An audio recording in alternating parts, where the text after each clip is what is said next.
अस्सलाम वालेकुम, मैं हूं कैफ़ अहमद। उम्मीद करता हूँ सब खैरियत से होंगे। आज बात होने वाली इस वीडियो में जॉब वर्सेस बिज़नेस के ऊपर कि अगर आप बाहर आने की सोच रहे हैं काम के सिलसिले में, और अगर आपके पास इतना टाइम है, इतना बजट है, या आप उस कैपेसिटी में हैं कि आप एक छोटा मोटा बिज़नेस स्टार्ट कर सकते हैं, तो बात उसी पे होगी। ये उन्हीं लोगों के लिए है कि जो छोटा मोटा बिज़नेस स्टार्ट करने की हैसियत रखते हैं और उसके बाद भी वो जॉब के लिए सोच रहे हैं। तो फिर मैं बताऊँगा कि आपको क्या करना चाहिए, फिर वीडियो में बने रहें। तो देखिए, जो सबसे पहले हमें चीज़ देखनी है वो ये है कि पहले देखना है आपका बजट, कि आपके पास टाइम है और बजट है या नहीं। मैं बात बड़े बिज़नेस की नहीं कर रहा हूँ। अगर आप छोटा बिज़नेस स्टार्ट करना चाहें, चाय की दुकान खोलना चाहें, उसकी बात मैं कर रहा हूँ। क्यों कर रहा हूँ, क्यों जॉब के लिए मैं मना करने वाला हूँ? हकीकत में मैं मना करने वाला हूँ, क्योंकि अभी तक क्या था कि मेरा भाई बाहर था, वो मुझसे कहता था भाई कुछ बिज़नेस स्टार्ट करो। मैं इंडिया में था तो मैं कहता था क्या बिज़नेस स्टार्ट करूँ। तो मुझे जॉब अच्छी लगती थी कि भाई बिज़नेस में रिस्क है, जॉब में क्या है कि आपको हर महीने एक आपका फिक्स रहेगा, वो आपको मिल जाएगी। लेकिन फ़िलहाल 4.5 महीने हो गए मुझे कतर में, और अब समझ में आया है कि वो जॉब के लिए क्यों मना करता था। आपकी कितनी भी अच्छी जॉब मिल जाए, लेकिन क्या रहेगा उसमें, आप खुश नहीं रहेंगे, आपको एक टेंशन रहेगी। जैसे कि फ़िलहाल अभी मेरे साथ है कि भाई ज़्यादा ड्यूटी नहीं है, 8.5-9 घंटे की जॉब है, उसके बाद कोई टेंशन नहीं रहती। लेकिन फिर भी वो एक निकलने के बाद वहाँ से एक हेडेक रहता है यार कि कल मुझे फिर जाना है, समझ रहे हैं आप। और फिर आपके मैनेजर का, बॉस का, वो समझ रहे हैं ना आप कि वो सिस्टम नहीं जम पाता। और पहली चीज़, अगर आप किसी के अंडर में काम नहीं किए हुए पहले, तो फिर आपके लिए वो मसला हो सकता है, क्योंकि फिर आप उस चीज़ से गुज़रे नहीं हैं। और फिर जब आप पे वो करना पड़ जाएगा, यहाँ पे क्या है कि अगर आपकी सैलरी तो बहुत ज़्यादा नहीं है, मान लो अगर आपकी 3,000 सैलरी है, अगर आप अकेले रहना चाहते हैं तो फिर आपका बाहर रहना बेकार है। और वही चीज़ अगर आपकी सैलरी मतलब मान लो कि 3,000 है, और अगर आप रूम शेयर करके रहते हैं, जैसे फ़िलहाल मैं रह रहा हूँ, रूम शेयर करके रह रहा हूँ, उसमें क्या है कि आपको और लोगों को भी देख के चलना पड़ता है, उनकी बातों को सुनना पड़ता है। भले ही आप गलत हो, मतलब भले ही आप सही हो, लेकिन फिर भी आपको उनकी बात माननी पड़ेगी।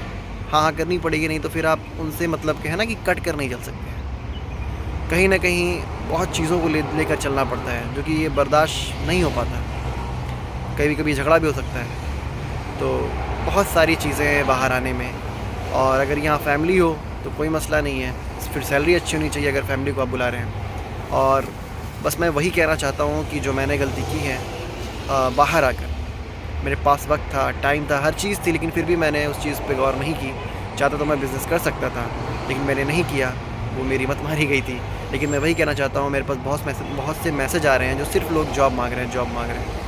तो अगर वो लोग इंडिया से हैं, पाकिस्तान से, बांग्लादेश से हैं, किसी भी कंट्री से हैं, अगर वो इतनी कैपेसिटी में है, उनके पास इतना टाइम है कि वो एक छोटा मोटा बिज़नेस स्टार्ट कर सकते हैं, तो भाई उसमें आपका सुकून भी है, आपकी ज़िंदगी अच्छे से गुजरेगी और बहुत बेहतर है वो। तो और अपने मन के मालिक होंगे आप, जब चाहें तब जाएं, ठीक है। लॉस होगा आपका होगा, किसी को आपको जवाब नहीं देना पड़ेगा, कोई आपको मतलब कुछ कह नहीं सकता। लेकिन यहाँ पे अगर आप सही भी हैं, कोई कुछ कह रहा है, समझा रहा है, तो आपको मानना पड़ेगा, सुनना पड़ेगा। आपकी गलती ना होती हुए भी आपको गलती माननी पड़ेगी कि हाँ मुझसे ये गलती हुई है, जो कि ये बहुत बड़ी मुश्किल है कि हर किसी के लिए, कि गलती ना भी हो फिर भी वो माने।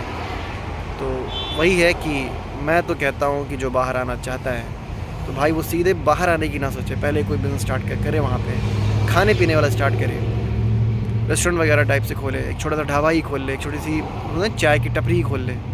शर्म की बात नहीं है, और बहुत सारे लोग इसी से आगे बढ़े हैं। तो बस वही कहना था कि जॉब से बेहतर मुझे बिज़नेस लगता है। जॉब मैं अब नहीं करना चाहता, मुश्किल से 1 साल और करूँगा, कुछ पैसा इकट्ठा करूँगा, उसके बाद इंडिया जाऊँगा, फिर वहाँ बिज़नेस स्टार्ट करूँगा, क्योंकि अब यहाँ की मुझे वैल्यू समझ में आ रही है।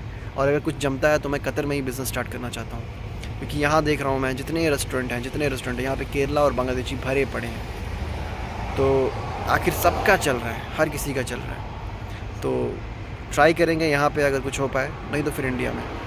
भाई जॉब तो नहीं कर पाऊँगा, क्योंकि इन लोगों की बातों को सुन नहीं पाऊँगा। तो फ़िलहाल वही है कि जो भी आना चाहते हैं, अगर उस कंडीशन में है वो कि भाई वो कुछ कर सकें, तो आपसे गुजारिश है कि आप पहले बिज़नेस स्टार्ट करें। अगर ना हो पाए, कोई चारा ना बचे, कुछ भी ना हो पाए, तभी आप बाहर आए। तो एक जो मेरी बात थी, जो मेरी सोच थी, जो मैंने इन 4.5 महीनों में जो सीखा है, ऑब्ज़र्व किया है, मैं वो आपसे साझा कर रहा हूँ। तो अगर वीडियो अच्छी लगी हो तो वीडियो को लाइक कर दें, चैनल को सब्सक्राइब कर दें। मिलते हैं किसी नई वीडियो में नए टॉपिक के साथ। ख्याल रखिए, अस्सलाम वालेकुम।